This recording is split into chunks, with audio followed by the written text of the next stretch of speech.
इस वीडियो में हम लाइफ प्रोसेसेस चैप्टर का जो फोर्थ पार्ट है, जो कि लास्ट पार्ट है, एक्सक्रीशन, उसको पढ़ेंगे और उसके साथ ही हमारा जो ये चैप्टर है लाइफ प्रोसेसेस, जो कि बहुत बड़ा चैप्टर है क्लास 10th का, वो कंप्लीट हो जाएगा। इसका 3 पार्ट न्यूट्रिशन, रेस्पिरेशन और ट्रांसपोर्टेशन हमने ऑलरेडी पढ़ लिया था। अभी जो इसका लास्ट पार्ट है एक्सक्रीशन, उसको पढ़ते हैं। छोटा टॉपिक है, कंप्लीट भी अभी हो जाएगा। तो सबसे पहले excretion, that means removal of waste substances from the body, that is excretion.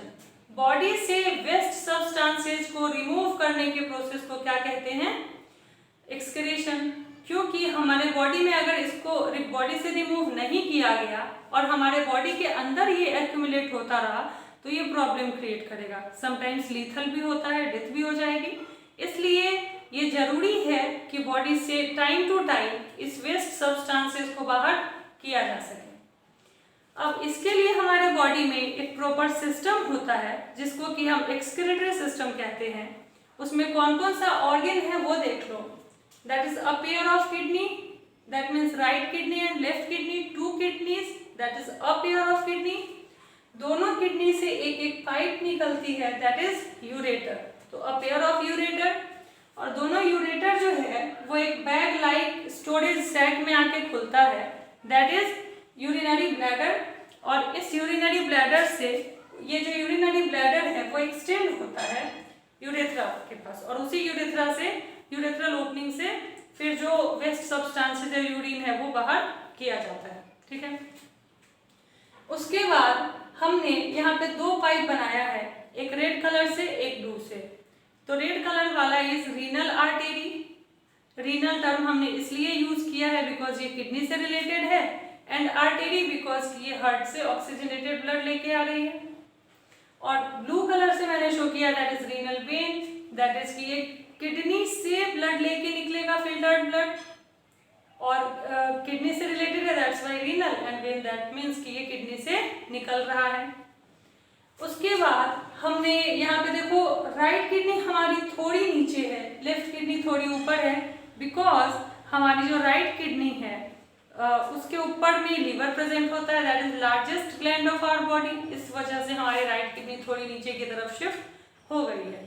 हमारी किडनी जो है वो हमारे लोअर एब्डोमेन में वर्टिब्रल कॉलम के दोनों साइड प्रेजेंट होती है, बैक साइड में। किडनी की शेप की अगर हम बात करेंगे तो बीन शेप उसका स्ट्रक्चर होता है और रेडिश ब्राउन कलर का किडनी हमारा होता है। अब हम बात करते हैं कि किडनी के अंदर कैसे फॉर्मेशन होता है, बिकॉज स्टोरेज यहाँ हुआ, हमने बोला कि स्टोरेज यहाँ हुआ, इसके थ्रू रिलीज होगा, इस पाइप के थ्रू आएगा और फॉर्मेशन यहाँ होगा। वापस देखो, फॉर्मेशन इस किडनी में और इस किडनी में होगा यूरिन का, इस पाइप के थ्रू आएगा, स्टोर्ड रहेगा इस bag like structure urinary bladder में, और जब नीड होगी तो यूरेथ्रल ओपनिंग के थ्रू बाहर किया जाएगा। अब बात आती है कि इस किडनी के अंदर फॉर्मेशन कैसे होता है। तो देखो, जैसे हमारे बॉडी के अंदर सेल है ना, फंक्शनल यूनिट, वैसे ही किडनी के अंदर नेफ्रॉन फंक्शनल यूनिट होता है। Functional unit of kidney that is nephron. बहुत इंपॉर्टेंट है, ऑब्जेक्टिव में पूछा जाता है, आप नाम भी याद रखना। इसका नाम भी इंपॉर्टेंट है, डायग्राम भी इंपॉर्टेंट है, तो दोनों चीज देखो। हमने यहाँ पे नेफ्रॉन का अभी डायग्राम बनाना है। तो इस तरह से फर्स्ट ऑफ ऑल हमारे नेफ्रॉन में एक कप शेप स्ट्रक्चर होता है, and this is Bowman's capsule. और ये जो बाउमन्स कैप्सूल है वो खुलता है पीसीटी में। पीसीटी जो है वो लूप लाइक स्ट्रक्चर, जिसको कि हेनलेज लूप कहते हैं। इस तरह से हमारा जो नेफ्रॉन है उसका डायग्राम होता है। अब पहले इसको हम लेबल करते हैं कि किसको क्या कहा जाता है। तो this cup shape structure is Bowman's capsule, this is PCT, this is DCT. PCT that means proximal convoluted tubule, DCT that means distal convoluted tubule. ये हेनलेज लूप कहलाता है। हेनलेज लूप ये वाला पार्ट जो है इसको भी देखिए देखेंगे तो डिसेंडिंग पार्ट है हेनलेज लूप का, और ये वाला पार्ट जो है दिस इज असेंडिंग पार्ट है हेनलेज लूप का। दिस इज कलेक्टिंग डक्ट, जिसको आप मेन डक्ट भी कह सकते हो। अब देखो हमने एक नेफ्रॉन का डायग्राम बनाया है जो कि कलेक्टिंग डक्ट में खुल रहा है, और ऐसे यहाँ पे स्पेसेस प्रेजेंट है, दैट मीन्स कि एक कलेक्टिंग डक्ट के अंदर बहुत सारे नेफ्रॉन्स आके खुलते हैं, ठीक है। अब देखो उसके बाद हमारा जो ये बाउमन्स कैप्सूल है, इसका जो ये गैप है, जो ग्रूव है, उसके अंदर ब्लड कैपिलरीज आएगा और इस तरह से ये जो पूरा का पूरा एक गुच्छा बना लेगा, एंड फिर यहाँ से ये बाहर भी होगा। तो ये जो गुच्छा पूरा बना है हमारे बाउमन्स कैप्सूल के अंदर, दिस इज ग्लोमेरुलस, को ग्लोमेरुलस कहेंगे। ये पाइप जो हमारे ग्लोमेरुलस के अंदर ब्लड लेके आती है, इसको एफेरेंट आर्टेरियोल कहेंगे, एफेरेंट आर्टेरियोल। और ये जो पतली पाइप है जो कि हमारे ग्लोमेरुलस से निकलती है, दिस इज इफेरेंट आर्टेरियोल, ठीक है। तो ये हमारा पूरा का पूरा नेफ्रॉन का स्ट्रक्चर हो गया। एक बार वापस देख लो, हमारे नेफ्रॉन में कप शेप्ड स्ट्रक्चर होता है जिसको कि हम बाउमन्स कैप्सूल कहते हैं। बाउमन्स कैप्सूल जो है वो एक पाइप में निकलती है, that is PCT, proximal convoluted tubule. ये जो पीसीटी है वो एक लूप लाइक स्ट्रक्चर में खुलती है, दैट इज हेनलेज लूप। ये portion is descending loop of Henle and this is ascending loop of Henle. और ये जो हेनलेज लूप है वो डीसीटी में खुलेगी, डिस्टल कन्वोल्यूटेड ट्यूब्यूल में, और फाइनली डीसीटी जो है वो मेन डक्ट कलेक्टिंग डक्ट में खुल जाती है। और एक कलेक्टिंग डक्ट के अंदर बहुत सारे नेफ्रॉन्स जो है वो आते हैं, खुलते हैं। साथ में हमने बाउमन्स कैप्सूल का जो ग्रूव है उसके अंदर ब्लड कैपिलरीज का पूरा एग्रीगेशन बनाया, गुच्छा बनाया, एंड दिस इज ग्लोमेरुलस।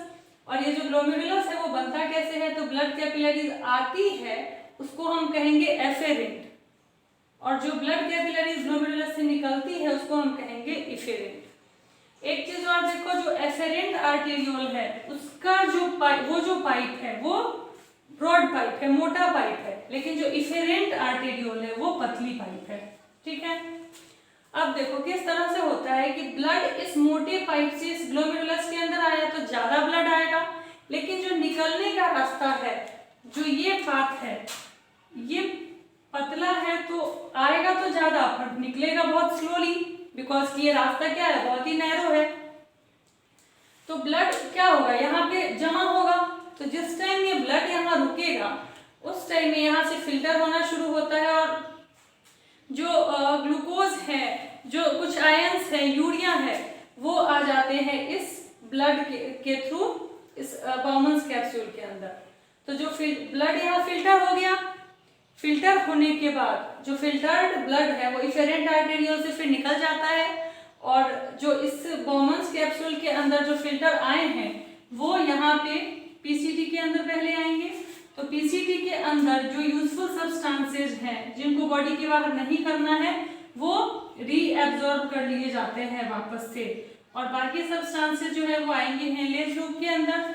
अब हेनलेज लूप के अंदर देखा जाएगा कि कंसेंट्रेशन यूरिन का कैसा है। अगर वाटर बॉडी में कम है और यूरिन में ज्यादा तो हेनलेज लूप के थ्रू उसको रीएब्जॉर्ब कर लिया जाएगा। अगर बॉडी में ज्यादा है तो हेनलेज लूप के थ्रू और वाटर जो है वो आ जाएगा इस फिल्ट्रेट में, और उसके बाद थोड़ा बहुत एब्जॉर्प्शन रीएब्जॉर्प्शन डीसीटी में भी होगा, और फाइनली ये मेन डक्ट कलेक्टिंग डक्ट में बहुत सारे नेफ्रॉन्स का जो फिल्टर है वो आ जाएगा, और फाइनली कलेक्टिंग डक्ट एक साथ मिलके इस पाइप में, जिसको यूरेटर कहते हैं, उसमें खुलेंगे, और यूरेटर फिर यूरिनरी ब्लैडर में, और यूरिनरी ब्लैडर जो है वो स्टोर करके रखेगा, और फाइनली जब जरूरत होगी तब यूरेथ्रल ओपनिंग के थ्रू बॉडी से बाहर कर दिया जाता है। तो ये पूरा मैकेनिज्म है एक्सक्रीशन का। प्लांट्स की अगर हम बात करेंगे तो प्लांट्स के अंदर कोई ऐसा प्रॉपर ऑर्गन नहीं है, कोई सिस्टम नहीं है जिसके थ्रू एक्सक्रीशन हो। जो ऑक्सीजन है और कार्बन डाइऑक्साइड का गैसियस एक्सचेंज है वो स्टोमेटल ओपनिंग में डिफ्यूजन के प्रोसेस से हो जाती है, और फिर भी अगर कुछ मेटाबॉलिक वेस्ट हैं तो वो उनके ओल्ड लिव्स में, पुराने लिव्स में जाके एक जगह स्टोर हो जाते हैं, और फाइनली जब लीव्स के साथ वो जब लीफ टूटता है उस टाइम में वो प्लांट से हट जाते हैं। तो प्लांट के अंदर कोई प्रॉपर सिस्टम नहीं है और ह्यूमन के अंदर पूरा एक सिस्टम है, जिसमें हमने देखा कि एक्सक्रीटरी सिस्टम के अंदर प्रॉपर ऑर्गन है, एक पेयर किडनी है, एक पेयर यूरेटर है, यूरिनरी ब्लैडर है, यूरेथ्रा है, और फिर किडनी के अंदर किस तरह से फिल्ट्रेट बनता है, तो नेफ्रॉन के अंदर, nephron is functional unit of kidney. एक किडनी में ऑलमोस्ट 1 मिलियन नेफ्रॉन जो है वो प्रेजेंट होते हैं और इनका फंक्शन क्या होता है, इनका फंक्शन होता है यूरिन फॉर्मेशन में, और इस तरह से इसका स्ट्रक्चर है। तो इसके साथ ही हमारा जो ये चैप्टर था लाइफ प्रोसेसेस ये कंप्लीट हुआ। नेक्स्ट वीडियो में हम नया चैप्टर जो कि कंट्रोल एंड कोऑर्डिनेशन है उसको स्टार्ट करेंगे।